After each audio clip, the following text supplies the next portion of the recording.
Nagkamali nga ng bili ng wire si Willie at hindi na nga daw maibabalik to. Ngayong araw nga hapon na kami nakapunta sa aming pinapagawang bahay dahil nga namili kami ng mga stock sa bahay at pambaon nga ng mga bata. Nakatulog nga kami sa pagod kaya naman alas 4 na nga kami nakaalis. At dahil nga nakapagpahinga ako ng maayos ngayon hindi ako mukhang stress. Kahit paano nga nakakakain na nga din ako ng madami.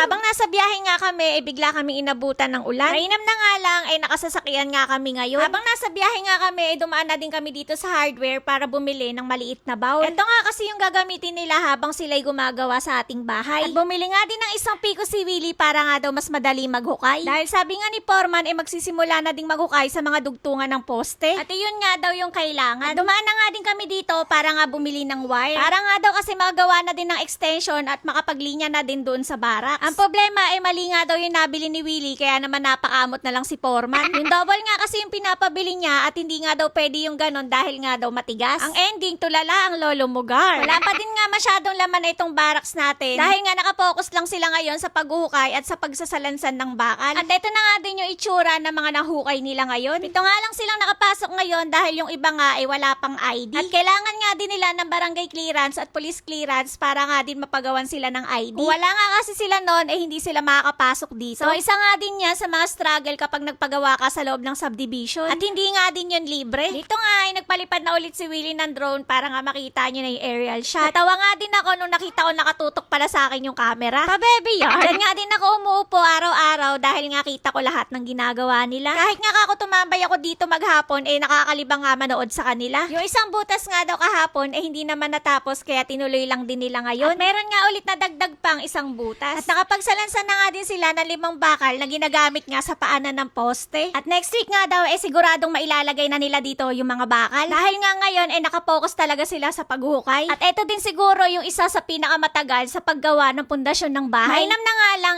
nung araw na to hindi naman ganun kalakas yung ulan. At kahit paano nga umaraw uli. Kaya naman tuloy-tuloy pa rin yung kanilang trabaho. At isa pa nga sa inaalala namin kung sakaling umulan, baka ako mapuno ng tubig yung kanilang mga hinukay. At dagdag trabaho na naman nga yun. At plano nga sana namin umorder ng madaming hollow block sa Pampanga. Kaya nga lang bawal daw ipasok ang 10-wheeler truck dito sa subdivision. Kaya naman kung meron ho kayong maisasuggest na quality at medyo mababa nga yung presyo, comment nyo na lang po dyan sa comment section at taga-Dasma lang naman po kami. Niloloko ko nga si Willie na bumaba dito sa hukay at titignan ko kung makakaakyat pa nga pabalik. Ako nga daw muna mauna at saka niya nga daw susubukan. Abay, napaka-sweet talaga. Yan nga muna ho ang update ko sa inyo ngayong araw. Kaya naman wag niyo akong kakalimutang i-follow. Bukas na lang ulit.